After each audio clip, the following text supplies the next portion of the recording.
So the Five of Cups is a sadness. It's a loneliness. This talks about an ending of some sort. Oh, sorry.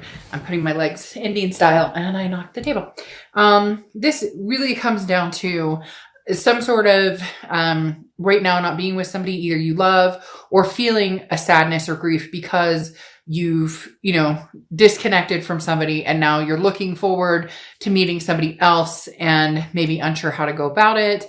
But the biggest thing with the Five of Cups is that even within the sadness or the loneliness or the kind of, it can either be regret, it can be, for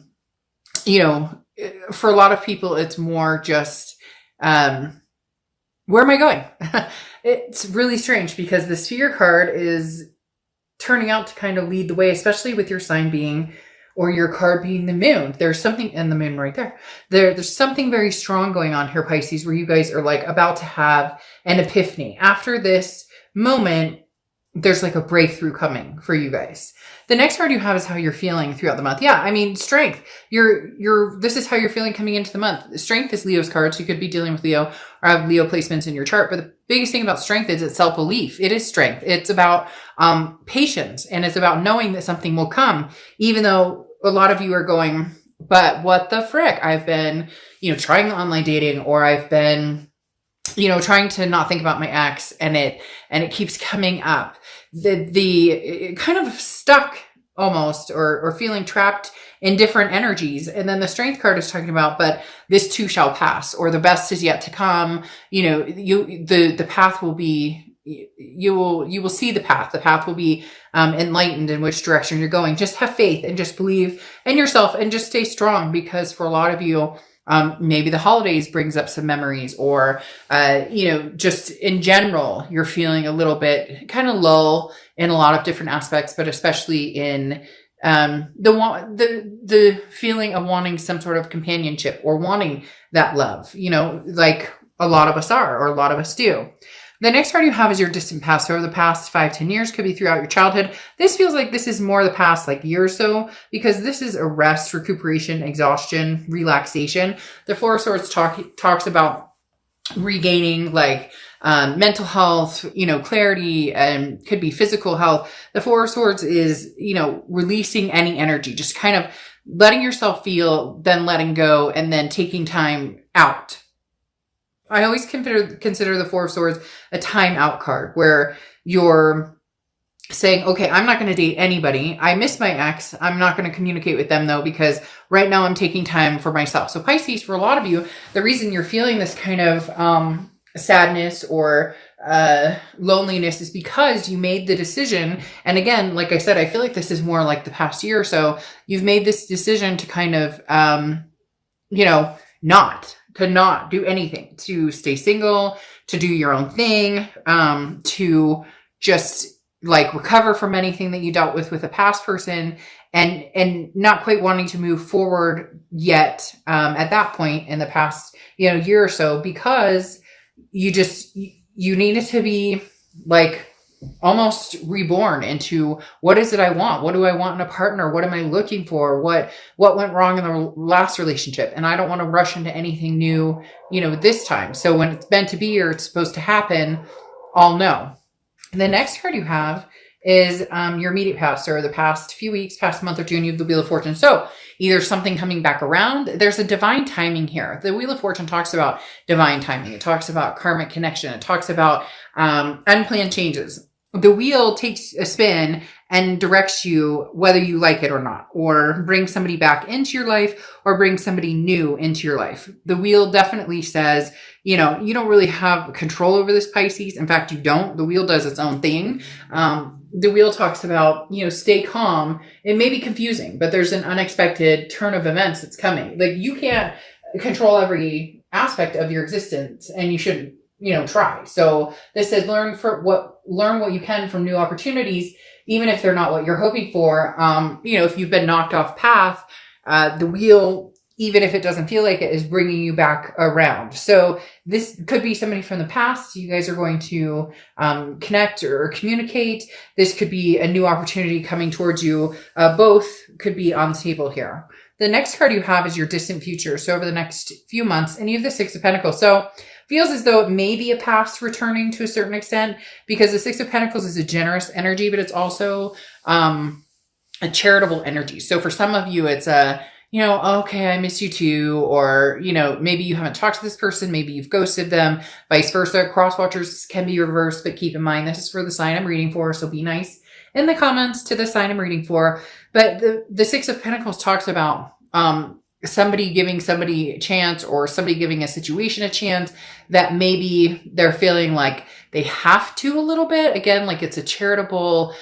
So Pisces, you may have somebody coming in and you're like, I'm not really sure, but you're going to give it a chance because you kind of feel like, well, I should at least hear them out, or vice versa. You may be like, I do miss this person, and, there were some bad times, but maybe, I should see what they're up to and go from there. The next card you have is your immediate future. So throughout the month of November, and you have the Four of Cups. Man, Pisces, you guys are really much on this, like, I don't know if it's just feeling annoyed or feeling some sort of stress, or feeling, again, I think it comes down to this fear of, which way am I going? Which way am I not going? Because the Four of Cups talks about, feeling like you're taken for granted, or feeling like you're wasting your time, or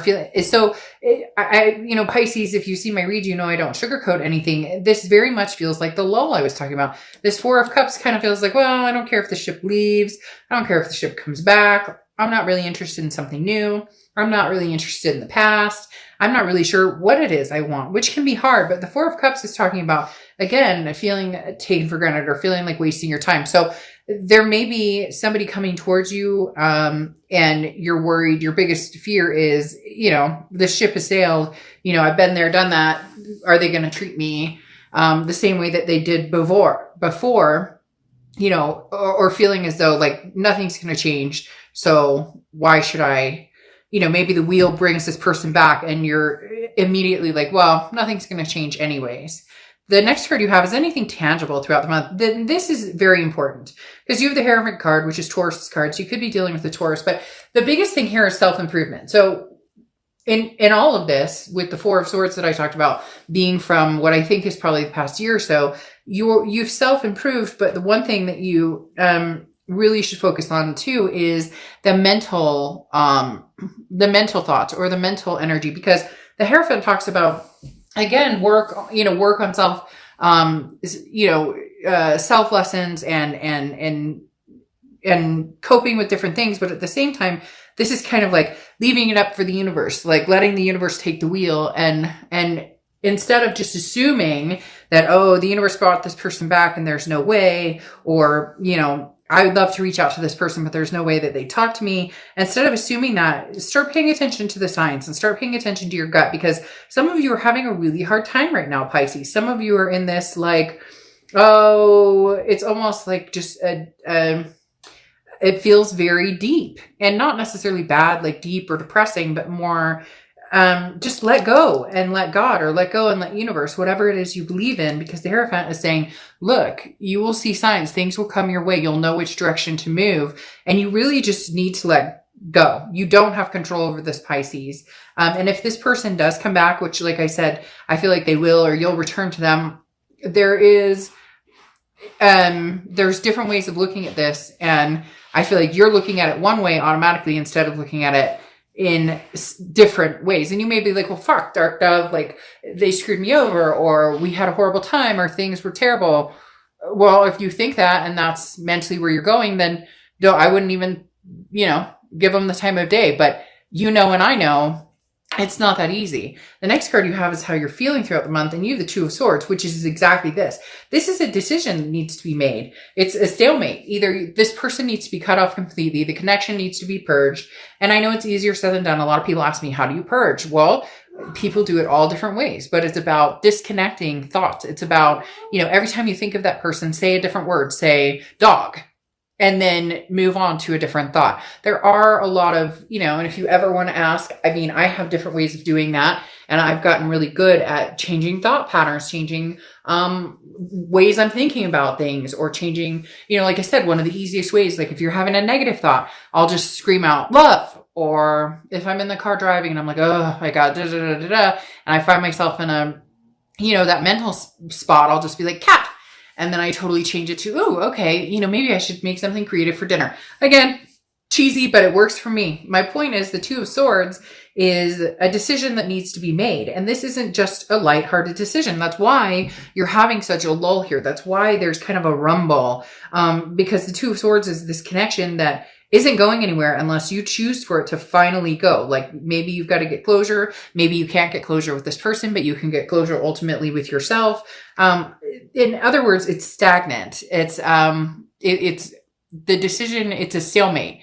The decision must be made. So even if you're like, well, I haven't talked to them in a year or haven't, dealt with them or whatnot, you still haven't made the conscious decision that this is no longer for you. And if you do want this, or, you find yourself in the same spot where you can't stop thinking about them or whatnot, then you may need to do a fishing expedition and be like, hey, will this person even, have a conversation with me? The next card you have are your hopes and fears for the outcome. And you have the Ace of Swords. Well, your hope is that you can see things clearly, that you can see what's, which direction, which path, is the road to travel for you, which path is going to be the best for you to take. Like I said, whoa, that's interesting. Just sent to put the cards on the table and I needed two and they popped out. So I guess I have my two. The Ace of Swords though, like I said, is being able to see clearly what your choice is. And it's clarity, it's power, it's logic. So it's you finally kind of coming out of this lull, going, lifting the gray clouds and going, whichever direction I want to go, there will be success here. And if you do, miss a certain person, want to be with them, there's a possibility that this could happen. And if not, at least you'll know. And that would be your clarity, or vice versa. If this person's been contacting you and you've been ignoring them, then, maybe having a conversation with them will give you, I feel like for some of you, you'll know immediately if this is somebody that, you're still meant to continue on with, or if this is somebody that, no, you know what, they've got their stuff going on or, we're just not a good fit.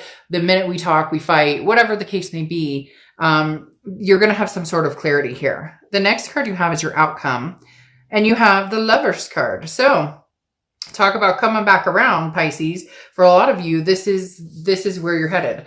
The Lovers card can represent Gemini. Okay. So Gemini, the Lovers card talks about, Gemini. So you could be a Gemini or have Gemini placements or be dealing with a Gemini, but the Lovers coming out, I love, because obviously that means that you're going to be, happy with somebody, or you're going to feel abundant with somebody, or you're going to, and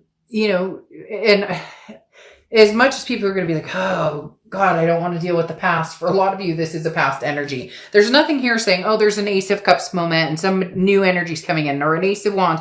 You have an Ace of Swords, which is clarity, but you don't have anything else here right now in particular saying, oh, this is, you missing somebody. And now you have the Lovers. This is, should I or shouldn't I give them time and attention? Then you have the Lovers. Fear, should I stay or should I go? And then you have the Lovers. So things are pointing in that direction. However, the Seven of Cups, though, talks about a few key issues here. If you do want to be with this person, there needs to be some sort of succinctness. And I know that sounds strange, but the Seven of Cups talks about maybe there were times when, you had indiscretions or they had indiscretions, or not even that, like, one foot in, one foot out the door for either one of you, because the Seven of Cups is temptations, it's options, it's choices. So if you truly want this person, don't make them an option, or don't allow them to make you an option. This needs to be, if this is going to really work, it needs to be something where you guys, the value of each other is so much stronger than, the grass is greener or looking beyond. There has to be trust factors here. The Seven of Cups, again, is that temptation of options. Now, this could talk about, be careful that this isn't just a temptation of, hey, we're going to get together because we miss each other, but nothing's going to come of it. If you want that, then fine. But I feel like that would tip the scales to you having to, or them having to recover from, yet another, like having to say goodbye or, end the connection again. So this mainly is telling me if you have other options and, you are, and you're, wanting to get back together with somebody from the past, I would clear those options first. Or I would, in essence, don't go into this with, people in your back pocket, or vice versa. If they come towards you and they're like, oh yeah, I've been dating this person, and I'm dating this person, I have a date this Friday. Like, no, okay, this needs to be a coming together that's going to make both of you feel very secure in the relationship. Now, you have the Magician here, which talks about manifestation. Basically saying, whatever you want, you can have. If you want somebody from the past, if you miss the past, if you're hoping that they come back in, if you are hoping that you guys can make this work, you can, but it takes certain communication. Exactly what I was talking about with the 7 of Cups. The Magician is saying you can have this back. It's just about being realistic and knowing that it takes work. Now you have the 9 of Pentacles, which talks about values. What do you value? What does this situation bring to the table for you? If this person is of value to you as far as, you love them dearly and there was just a lot of fighting or it wasn't working out, maybe divine timing with this Wheel of Fortune is at play saying that this can happen, because the 9 of Pentacles is abundance. Maybe, this is you feeling caged and this person comes in and now you're feeling freed. It's interesting because you have the 9 of Pentacles twice. And again, like I said, the 9 of Pentacles is, what do you value? What is what do you bring to the table, and what does this person bring to the table? And is it truly something that you both feel that you can live with, that you both feel like over all the bullshit, you want to get back together and you can see yourself finding that value? Because the 9 of Pentacles is lightening your load. If you are, enjoying how you're living now, continue to do so. But if you're feeling constricted, if you're feeling as though, you're missing out on something or someone that you've loved, or, maybe you've been, again, ignoring this person completely and you've decided it will never happen, we will never get back together, but in your heart of hearts, you miss them and you want to get back together. The 9 of Pentacles says, don't constrict yourself. It's be very careful not to, put yourself in a situation where, you're restricting it because of the what ifs or the past or whatnot. Maybe this is, the universe's way of saying, okay, divine timing is bringing you guys back together somehow. And, this is the time that we can actually see the value in each other and what we had. Very interesting, because your Oracle card here is rescue, and help is on the way. You may not have consciously called for it, but the universe is sending you some assistance. So if you've been hoping for, a boost, or you've been hoping for a rescue, it's coming. So it's very, very interesting. I feel as though this is kind of saying, this person and you and this person reconnecting, even if it's just to talk, even if it's just to, know that you both still care, maybe a boost that you need, even if it does end up in a, closure moment. For a lot of you, this is going to turn back into